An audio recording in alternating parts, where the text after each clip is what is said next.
साधुओं की निकम्मी फौज। भारत की अवनति का एक और कारण है 60 लाख साधुओं की निकम्मी फौज। वैदिक धर्म में सन्यासियों का स्थान बहुत ऊंचा और सम्मानप्रद है। महर्षि दयानंद के शब्दों में, जैसे शरीर में सिर की आवश्यकता है, वैसे ही आश्रमों में संन्यासाश्रम की आवश्यकता है। परंतु आज यह शिरोमणि आश्रम सबसे अधिक दूषित और विकृत हो गया है। आज कहाँ है सच्चे सन्यासी? आज के सन्यासियों की अवस्था तो तुलसीदास जी की इस चौपाई से मिलती जुलती है। नारी मुई घर संपत्ति नासी, मूंड मुंडाए भय सन्यासी। आज सन्यासियों का स्थान टकापंथी, स्वार्थी, पदलोलुप, ढोंगी, दंभी और पाखंडियों ने ले लिया है। आज का सन्यासी सर्वत्यागी होने के स्थान पर सर्वग्राही बन गया है। आज का सन्यासी लोकोद्धार के लिए, देश के कल्याण के लिए, जाति को सन्मार्ग पर लाने के लिए सन्यासी नहीं बनता। वह सन्यासी बनता है अपने घर वालों का पालन पोषण करने के लिए, महल और कोठियां बनवाने के लिए, अपनी कुंठित वासनाओं को शांत करने के लिए। आज के सन्यासियों के जीवन का तनिक निकट से अध्ययन करें तो पता चलेगा कि किसी ने 25 लाख रुपया जमा किया हुआ है, तो किसी ने 50 लाख तथा किसी ने 1 करोड़ और किसी ने आश्रम के रूप में करोड़ों और अरबों की संपत्ति इकट्ठी की हुई है। तनिक निकल जाइए हरिद्वार और ऋषिकेश की ओर, आपको ऐसे सैकड़ों ढोंगी और पाखंडी साधु मिल जाएंगे। ये ढोंगी और पाखंडी साधु संसार को उपदेश देते हैं, रूखी सूखी खाए के ठंडा पानी पियो, देख पराई चूपड़ी मत ललचावे जीव।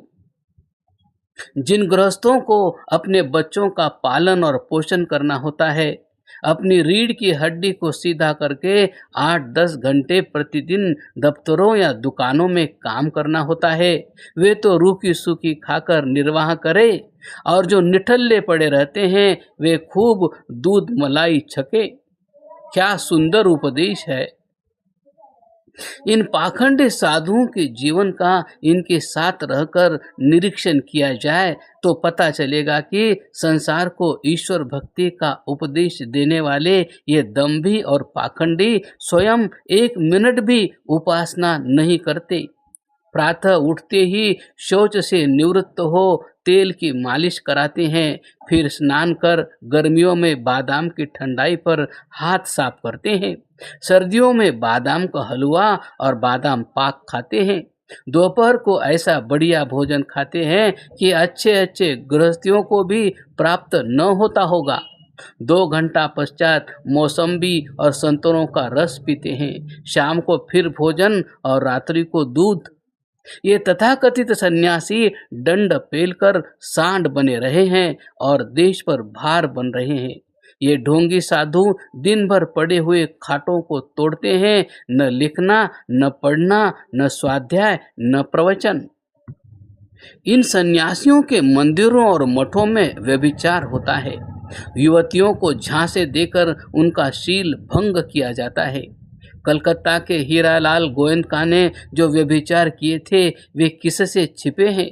अभी कुछ समय पूर्व ऋषिकेश के एक महंत के कमरे में देखा गया कि महंत जी झूले में झूल रहे हैं। झूले के पास 5-7 युवतियां बैठी हुई है। उन सभी ने मेकअप किया हुआ था और साधु जी आनंद की हिलोरे ले रहे थे।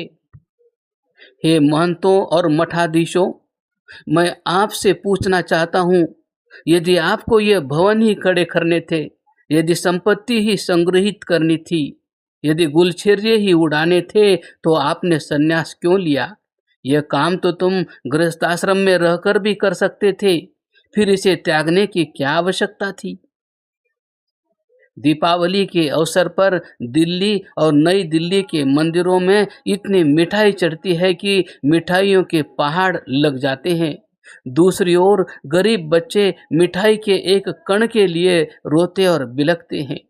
दीपावली के दिन ही क्या, साधारण दिनों में भी नई दिल्ली के 2 मंदिरों में इतनी मिठाई चढ़ती है कि पुजारी और उसके बच्चे उस मिठाई को खा नहीं पाते। वह मिठाई पड़ी पड़ी सूखती है अथवा उसे कुत्तों को फेंका जाता है। ये शंकराचार्य और महामंडलेश्वर भी देश के लिए एक भीषण संकट हैं। ये सोने के सिंहासनों पर बैठते हैं।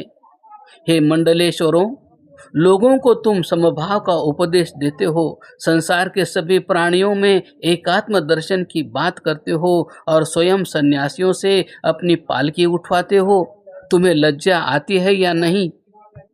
इन महंतों, मठाधीशों और मंडलेश्वरों के अतिरिक्त देश में 60 लाख साधुओं की निकम्मी फौज विद्यमान है। इनको साधु कहना तो वस्तुतः साधु शब्द का ही अपमान करना है। ये तो स्वादु है, ठग है, भीखमंगे है। लीजिए, इन साधुओं का स्वादुपन देखिए। एक साधु एक घर में पहुंचकर कहने लगा, माता, आज तो साधु की इच्छा दूध पीने की है। माता, आज तो साधु की इच्छा दूध पीने की है, एक सेर पक्का दूध पिला दे। स्त्रियों में साधुओं के प्रति भक्तिभाव होता ही है। माता एक बर्तन लेकर आहारे में रखी हांडी से दूध डालने लगी तो उसके साथ मलाई भी आने लगी। माता उस मलाई को बर्तन में गिरने से रोकने लगी तो साधु जी बोली, माता, मलाई भी आने दे, हमें स्वाद से क्या मतलब, हम तो मलाई सहित पी लेंगे। यह है आज के साधुओं का स्वादुपन। इनकी विद्वत्ता और योग्यता कितनी है। जहाँ तक साधारण साधुओं की बात है, उनकी योग्यता का पता तो निम्न चित्रण से लग जाएगा। एक सद्गृहस्थ ने किसी साधु से कहा, महाराज, मेरे बच्चों को गायत्री का उपदेश कर दो। साधु बोला, ना महाराज। अच्छा, यदि गायत्री का उपदेश नहीं कर सकते तो मेरे बच्चों को कुछ हिंदी ही पढ़ा दिया करें। गृहस्थी ने विनयपूर्वक कहा। साधु बोला, ना महाराज, यदि पढ़ा होता तो सन्यासी क्यों बनता, कमा कर खाता। गृहस्थी ने पूछा, साधु जी, खीर खाओगे? साधु जी तपाक से बोले, हाँ महाराज। अब जिन साधुओं को बहुत बड़ा विद्वान समझा जाता है, उनकी योग्यता भी सुन लीजिए। करपात्री जी और कृष्ण बोधाश्रम का कहना है कि स्त्रियों को गायत्री मंत्र का जप नहीं करना चाहिए। स्त्री यदि गायत्री का जप करेगी तो विधवा हो जाएगी। ऐसा ऊट पटांग व्याख्यान सुनकर एक देवी करपात्री जी के पास पहुंची और पूछा, गायत्री स्त्री थी या पुरुष? करपात्री जी ने कहा, स्त्री। तब उस देवी ने कहा, तो वह स्त्रियों में बैठकर प्रसन्न होगी या पुरुषों में?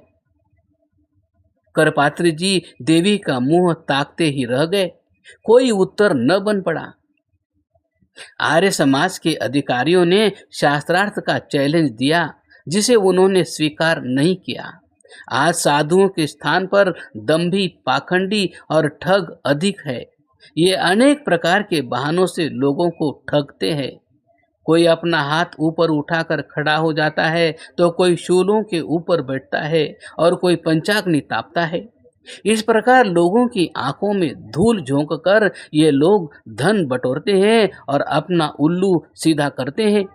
ये लोग कहीं सोना बनाने के बहाने, कहीं चांदी बनाने के बहाने, कहीं रुपया दुगुना करने के बहाने लोगों को ठग ले जाते हैं। कहीं युवतियों को और कहीं स्त्रियों को भगाते हैं, कहीं बच्चों को उठाकर ले जाते हैं। देश में इस प्रकार के 60 लाख निकम्मे और निठल्ले साधुओं का जमघट है और यह संख्या दिन प्रतिदिन बढ़ रही है। इन साधुओं पर होने वाला वार्षिक व्यय लगभग 400 करोड़ रुपए है, अर्थात प्रतिदिन 1 करोड़ रुपए से भी अधिक इन पर खर्च होता है। फिर देश का सत्यानाश और सर्वनाश क्यों न हो।